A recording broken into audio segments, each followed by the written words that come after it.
for coming again.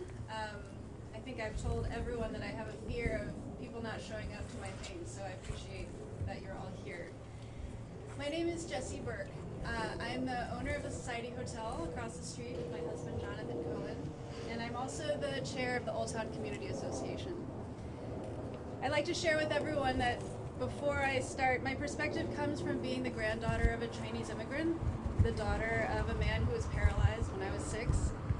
I grew up very, very poor. I'm a former social worker, a longtime small business owner, a mother of 3. We lost my husband's brother to a fentanyl overdose 4 years ago, and I have a cousin in prison for murder. So the landscape that we're in right now is not lost on me, and it's not just coming from a business owner with selfish intentions. This is all very, very personal to myself and everyone that is down here. I also want to make sure I add that I am from the East Coast. I know I shared this with you last time, and so the Portland passive is not my first language. We're here to follow up as the halfway mark of the 90-day reset that I wrote for the city in early March. I want to talk about the wins we've had, the misses, and what's in progress.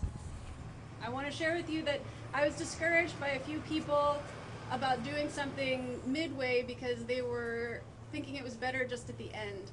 And as someone that is very familiar with having to set goals and have metrics to meet along the way, it was important to me that we gave people a fighting chance to check in and see what we could do better if we need to pivot. So that's why we're doing this at the halfway point. And I want to make sure that we're paying attention to results. Everyone that knows me knows I talk a lot about the book, The 5 Dysfunctions of a Team. And the last one is inattention to results. And so I want to make sure that at least our neighborhood is paying attention to the results. I intended to have 3 other speakers, but as of this morning, Scott Kerman from Blanchet House has a positive COVID test, and Camila Adams from Mimi's Fresh Teas has a family emergency. I do still have the lovely Steve Witcherly from Clean and Safe, and Ian Williams, a friend and fellow business owner in Old Town, will be joining us as well from Dead Stock Coffee. I want to talk briefly about the wins. Even if the news is better sold as the bad news. But I think it's important because you can lose motivation if people don't know that something has gone right. Some of our wins from the goals that we have here, and if you need to see the status, they're color-coded. Some of our wins are that Clean and Safe did provide us with dedicated staffing. We have 3 dedicated staff just for Old Town and 1 dedicated trash truck. We did learn with trash that trash has always been scheduled for daily pickup, though I do think that writing it down on this piece of paper and telling the press about it made it actually happen every single day. Our requests for lighting, we did get more information, we did a study, and while there's some maintenance items that we can work on, like cutting some tree branches away from the lighting and some of the lights being out, the information we gathered was that really our property owners and our parking lots need to add more to their side of the buildings too, which would really help. So even more than just goals that the city and county need to do, we needed to do the assessment and find what we could do on our end. So those are wins. One big one that I want to call out that was not in the 90 days, but in the 4 to 12 months was graffiti. I cannot express how grateful I am to Corrine Perkins at the Office of Civic Life and their contractor Paul Watts, who really took this project under their wing as a pilot, and in the first 2 weeks cleared over 11,000 square feet of graffiti using 50 person hours and costing $70,000. Yeah. So I'm encouraged by the motivation and things to measure and how excited a lot of our bureaus were to have measurable goals to reach. Some of the items that we have in progress, we did ask for funding for additional lighting. While we did a study and there are creative ways that we could use it, the feedback we received was while they'll consider funding, there were concerns about dark sky advocates and what they might say about too much lighting in the neighborhood. And one other in progress that I'll share before I hand it over to Steve is the mental health response teams. You probably saw that Scott Kerman from Blanchet House was working with the county to put in place a peer support program to help de-escalate many of the crises that we're seeing in line at Blanchet House and throughout the neighborhood. When I did this press conference initially, there was no contract. And I know that the chair, in response to the press conference, replied that they were working with Blanchet House. And I just want to be clear, in part because I'm not Scott, and I can say this, is that the timeline was this. The money was approved in the fall bump. Scott received the contract about 2 weeks ago. The money expires at the end of June. He's confident that they'll be able to move it into the spring budget, but that Scott's greatest concern is the lack of urgency in trying to solve these problems on the ground, and that we were unable to navigate more quickly through our bureaucracies to get a contract faster to deal with a crisis that is happening every day. I'll follow up after Steve and Ian speak to talk a bit more about some of our misses, but to address more of the in progress, I'd like to hand it over to Steve Witcherly from Clean and Safe. Thank you, Jesse.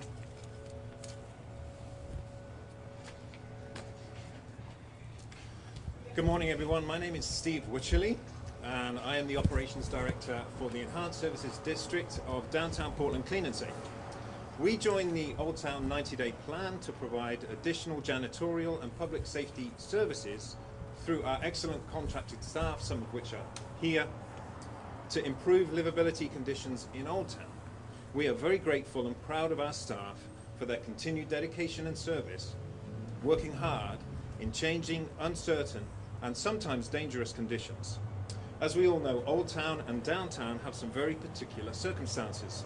In Old Town, we have a high density of tents and unsheltered community members living amongst some of our smaller and culturally specific businesses in a small area, prominently on numerous rights-of-way. Many problems coalesce to create an unsustainable environment where violence, unsafe and inhumane conditions persist, and business continuity is increasingly unattainable. It is within this environment where collectively we are endeavoring to improve conditions for all. Over the last 45 days, we've cleaned more graffiti, we've picked up more trash and litter day in and day out, we've worked with the city's impact reduction program to move tents from one location to another. The overall reduction in tents is about 15%, but we also see those moving to other neighborhoods too. The reality is that as we do this work, we find ourselves mobilizing resources to provide short-term solutions to long-term problems. We're not addressing the root causes of the challenges we face, not just in Old Town, but throughout the city. And our community problems are very graphic. We see them, we feel them, and we hear them as we encounter them firsthand. I'll give an example. Many of our businesses, and small and large, have property in Old Town. Many have some tenants leave and struggle to get tenants back into those properties and have our unsheltered community living in proximity. Trash, needles, biohazards are persistently present. We visited a location on Friday for an assessment around trash, and our wonderful cleaning staff cleaned up over the weekend about 150 bags of trash. Of course, the root causes still exist. The place was cleaner, but the challenge for that business to find someone to lease that property or develop the property is increasingly frustrating and unattainable. On my walk back through Old Town, right here at the back of Lansu, I bumped into the 2800 bike unit and PPB officers responding to a deceased person. Very sad. A gentleman's life prematurely ended, suspected overdose.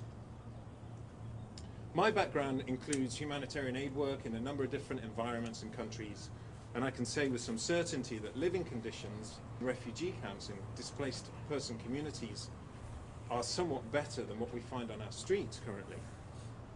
To navigate a path towards long-term solutions for our long-term problems, we must look back at some of the decisions we've made. We have two major challenges as a city that are shaping the political narrative as we look to and support our elected and aspiring to be elected officials. One, of course, is camping and the needs of our unsheltered community and livability, and the other is public safety. As we look at long-term solutions, we must better understand the characteristics of our displaced community on the streets. It seems there's different needs, there's different subgroups. One group of our unsheltered neighbours could be characterised as folks who have come upon difficult times, loss of job, economic hardship, unaffordability and access to housing. This group is perhaps most responsive to the opportunity for connection to resources, housing, employment, mental health care, shelter, and many of us have helped folks transition into those opportunities, and there are wonderful social service agencies we work with who are doing that great work. We too, as an enhanced service district, will be starting a community health outreach worker program to add more resources to that work. And through compassionate outreach, some of our unsheltered neighbours respond to the opportunity for help to decide and choose a different path. We commend the expansion of the Portland Street Response to provide more resources in this area.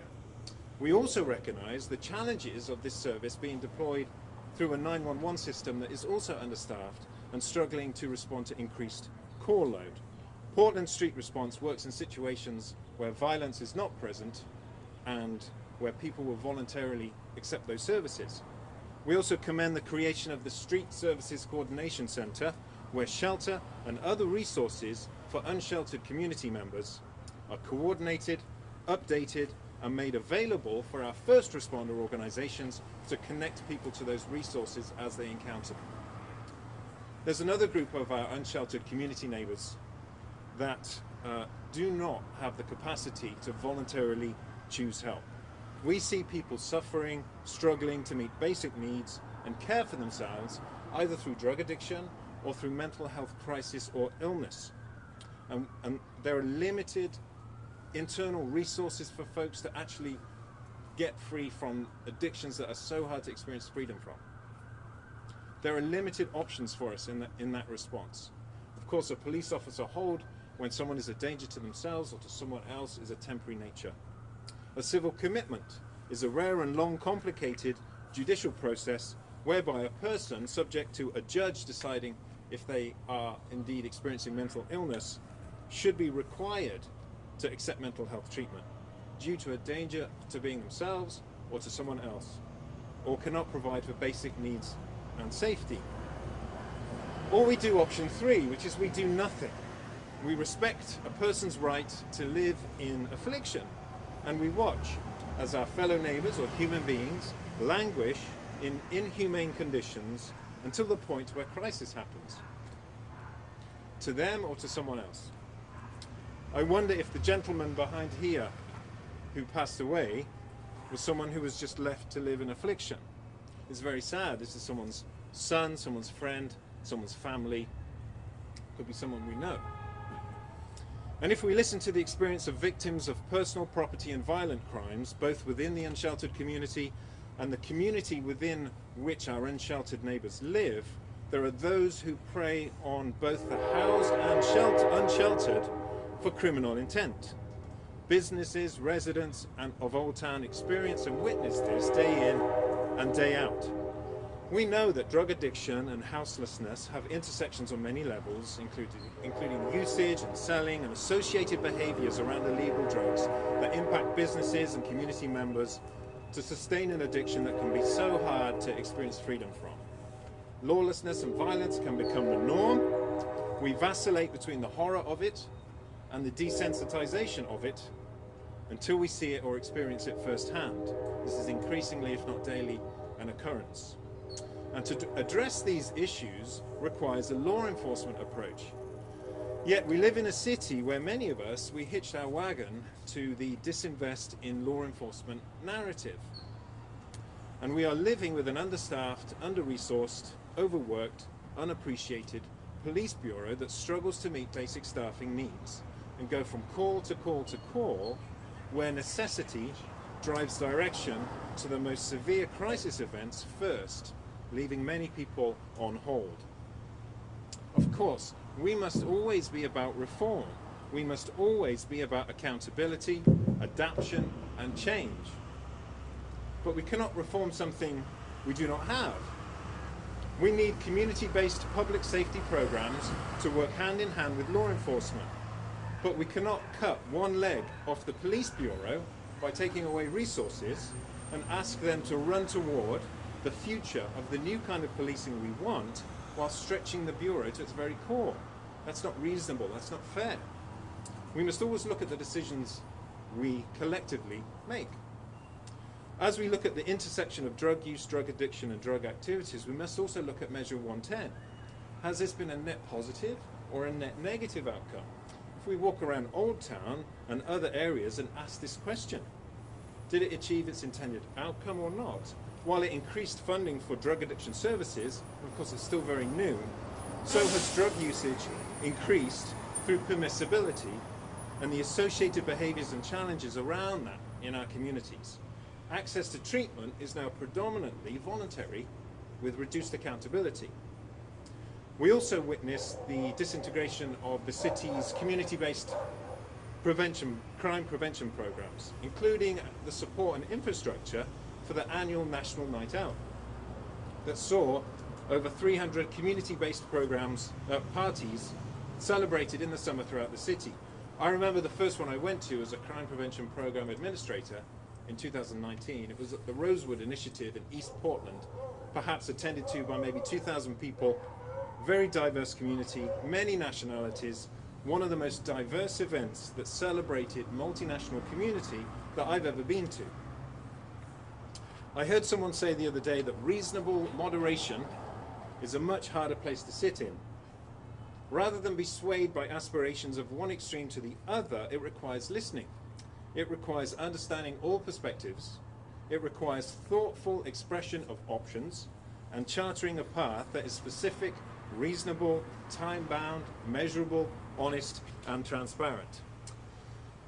At Downtown Portland Clean and Safe, we will keep doing what we are doing to manage the current status quo and improve what we can control, to do the best we can through our excellent staff, who are the backbone, really, of what we do.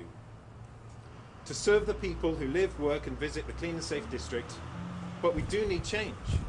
We need to come together and realistically design and develop a 5 to 10 year plan to review, redo, revisit, improve on some of these collective decisions we've made to rebuild and reinvest in public safety from top to bottom, from government to community and throughout, and ultimately to improve livability. We must also deeply look at the appropriate responses to the diverse characteristics that make up our houseless, unsheltered community, including support for people that we leave to languish in affliction who are unable to make a decision for change or care for their basic needs and are potentially a harm to self and others due to drug addiction or mental health crisis. And for accountability for those intent on opportunistic crime. We must develop a regulatory framework that's legal with the resources to implement to address these two core issues facing our city, to allow us to compassionately restore Portland to a livable, thriving city filled with opportunity for all. At Downtown Portland Clean and Safe, we are very grateful for the opportunity to do what we do both in Old Town throughout the whole district, and thank you so much for coming today. Jesse.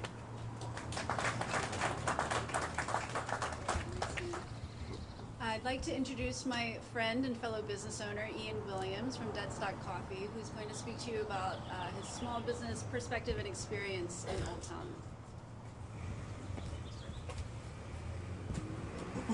How y'all doing? My name is Ian Williams. I'm the owner of Deadstock Coffee. I apologize, I don't have papers, but I'm just going to speak from my experience, and so maybe that'll be a little bit more. I'm not saying that it was ingenuine, but I'm just going to tell you what I'm feeling. So I have a coffee shop just a couple blocks away.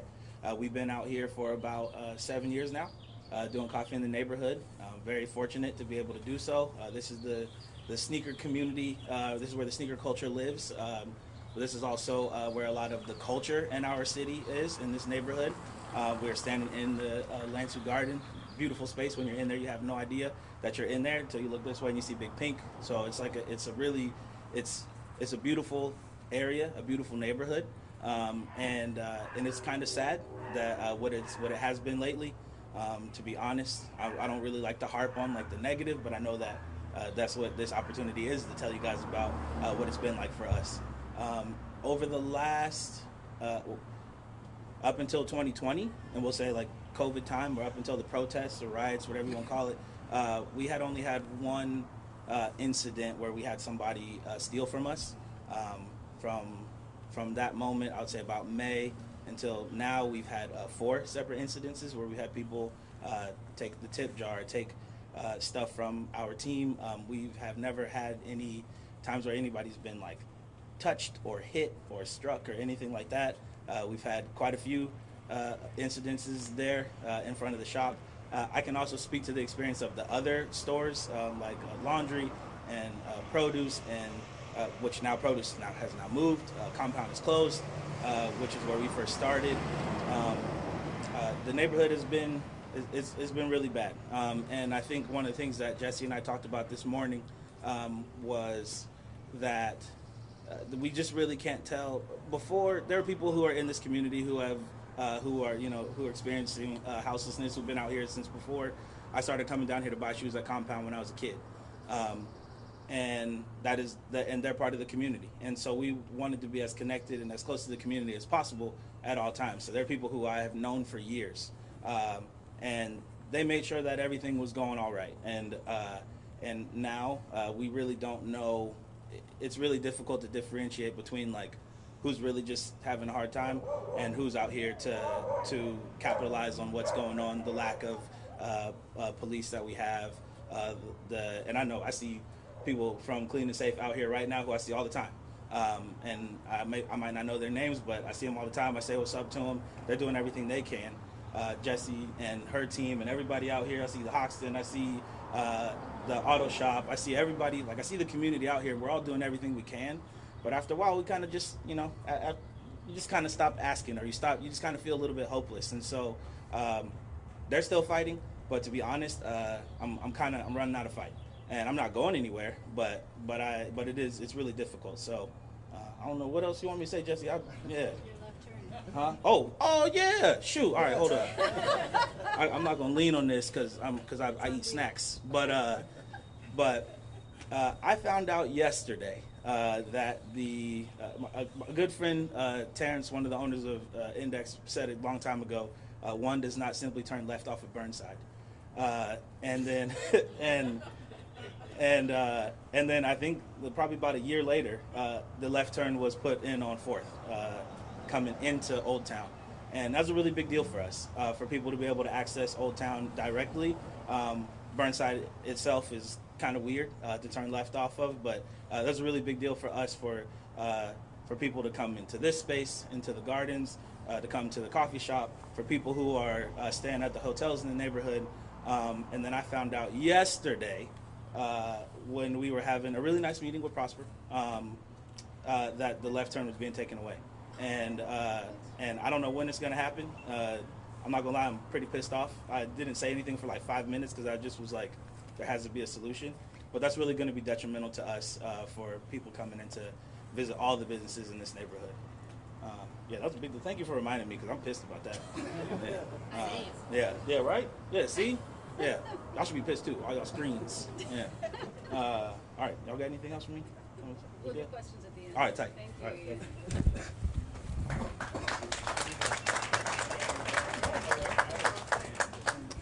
I wanted Ian to mention the left turn because Ian told me when it was installed. And I remember reading and seeing how amazing that would be for our neighborhood. And I know it sounds petty and silly, but when your whole business is people getting to your storefront, it's a big deal. I know it's a huge deal for the Hoxton. I know it's a huge deal for Ian. And I honestly knew earlier, and I told Ian yesterday, I didn't have the heart to tell him until yesterday. Okay, I'd like to talk a bit about the misses that we have so far. Don't worry, it's the final segment of this, so we can get to questions. Everything else on this list that hasn't been addressed is a miss. I I can go through it if you'd like, but just know we've had a moderate decline in tents. Clean and Safe gave us our cleaners. We have trash picked up every day anyway. The lighting is fine. Everything else on the list is a miss. We did just start the project with the county for Blanchet, but they haven't hired anyone yet because hiring is hard right now. I don't really want to spend a ton of time going through every single line item because there's something a lot more urgent on mine, I think everyone else's mind. And it's the homicides that happen in Old Town. And the homicides that happen are almost exclusively, if not exclusively, our homeless population. And it's because we can no longer differentiate between the predator and the prey. There was a week, 1 week's time, where one of our Portland police officers, one of the 2800s, came and was like, it's been a rough week. We've had 4 homicides, and it was weighing heavy even on them because we all knew the people that were killed. In April alone, almost half of the homicides were just in Old Town. So to say that again, in April alone, almost half the homicides in Portland were in Old Town. We had Jennifer Drain, a client of so many of our agencies, who during a mental break in her tent was killed execution style because she was making too much noise. Students at University of Oregon sitting in their classroom, windows facing NATO under the Burnside Bridge, witnessed another murder of Fars Gebri-Hiwot at 11 o'clock in the morning during class, also killed execution style. And we had Gabrielle Lynn Dozier, who's a client in Old Town but lived in Southwest, who was also murdered.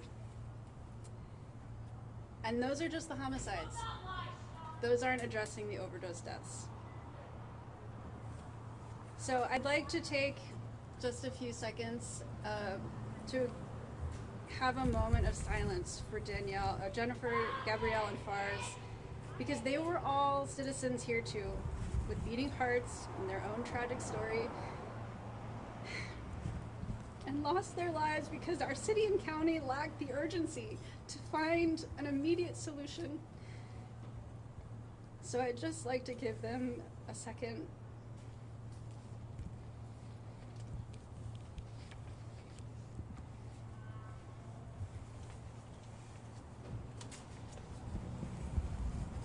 We are proud to be the Compassion District. I didn't even know that that's what we were called, but a politician told me recently that that's what Old Town is referred to as. And as chair of the Old Town Community Association, I feel responsible for this neighborhood and for everyone that's here. It's a joint neighborhood and business association. So every resident, every business, every property owner, I feel is my responsibility. And because we are, at this point, unable to navigate and differentiate between the predator and the prey in Old Town, the 90-day goals, where I had a 33% decline, I'm taking off the table. The goal for Old Town is that we need no human living on the sidewalk. It is not safe, and I will not pretend that even a small decline in our tents is improving our safety here. It makes no difference, it seems, and I will not allow predators to threaten, intimidate, assault, or murder anyone else as if their lives don't matter. I'm asking with urgency that our leadership at the city and county acknowledge our crisis with more than thoughts and prayers and more than bureaucratic delays. We need an emergency solution that will get our most vulnerable off of the sidewalks immediately and into some form of shelter, because anything is safer than this. And I want those preying on the vulnerable to no longer find Old Town a safe place for their foul play. In closing, I'll say, someone told me recently that as much as we need good leadership, we need good followership. We are failing at this as a city. We cut the legs off of an idea before it even has a chance to plant roots. And we have to commit to leadership to try any and every possible solution to solve our collective problems. And just as we need good followership, we need our leaders to not bend so easily and so quickly at the slightest confrontation. We cannot fear conflict and hope to lead a city or county. And you must lead knowing that you are the chosen leaders entrusted to do what you know is in our best interest. Thank you for all coming. We can answer any of your questions now if you have them for us. Yeah. Hi. Oh, thank you. We'll take your clothes first. My name is Brian Clerkley from Channel 8, and I was just wondering, where do you see the future of Old Town if a lot of these issues are not addressed immediately, like the crime? You were saying like one of the major issues now is just crime and homicides and thefts and stuff. If those are not addressed, do you ever see people coming back down here in large amounts? So the question is, do we see a future for Old Town if this isn't addressed? I don't know. I feel like where we are right now is pretty close to bottom. We have almost all empty storefronts. We have very few customers walking down our streets. There are always more people having a mental break or going through a high or assaulting someone than there are regular customers right now. And it's hard to say because I don't want to scare anyone off, but there is a ratio issue. I know people are afraid to come down here, and it's a bit of a chicken and the egg, right? We won a grant recently to do a billboard campaign where I wanted to say Portland isn't Portland without Portlanders. This is a tourist district, and people want to experience Portland. And a large part of Portland's culture and identity are the people that live here. And the people aren't here. And we need them to show up for us too. So I don't know what the future is if we don't do it, but I think it looks a lot like it does right now. The first time you had this, you said towards the end that the city commissioners weren't helping, right? I mean, we have a lot of meetings. Yeah, but they're not really. Are they jumping in yet, county and city? I'll say that the question is, are the city and county helping? I know that everyone is concerned, and I've been really encouraged by a lot of the bureau staff having something measurable to work towards. It was actually really remarkable to see that having something tangible to work on was awesome because everything is so existential that we're tasked with. The thing that concerns me is that because no one is down here that works at the city or the county, regardless of what they say in the paper, no one is down here. Maybe they're here 1 or 2 days a week, but they are in an office and not on the ground. And certainly very few of the bureaus. There is not an urgency to solve this problem because it's not the same in any other neighborhood. This neighborhood is experiencing things that, Steve said it, like refugee camps operate better than this. And this is Portland, Oregon, USA. Last time you said anybody that wants to criticize or get angry about the homeless here, come stand with you for 10 minutes. Yep. In one spot. Yep. Would you give that same kind of offer to a commissioner? Absolutely. The question is, if anyone doesn't believe me, what do I say to that? To which I did say, come on down to Chinatown. And one of the reporters actually followed up with me. And we stood in one spot several times. At one point, her cameraman was too nervous to go down one of the streets. And it's fair. That camera crew had been assaulted 6 times before meeting with us at different sites. We went to go look at Calscape because I wanted to give Howard a chance to show everyone what he was going through. And Howard had just installed roll-down shutters to help with the break-ins. I got there with the camera crew. They had just opened, and they said, good timing. Someone just shot through our front window. So, commissioners, county and city, anytime, any day, we'll stand outside for 15 minutes. And I want to say, I get a lot of communication response from city commissioners. I don't get the same response from the county. And I'm tired of the county getting a pass on this. Public health is the county's responsibility. And I know that they responded to my first press conference saying, most of this list isn't our responsibility, and we're already working with Blanchet House. They weren't working with Blanchet House at the time. And I think you've all sat on city council calls where people are screaming about things that the city doesn't even have any control over. I need the public to understand that they need to hold the county as accountable as they are the city. And I need the county to show up here because so much of this is their responsibility.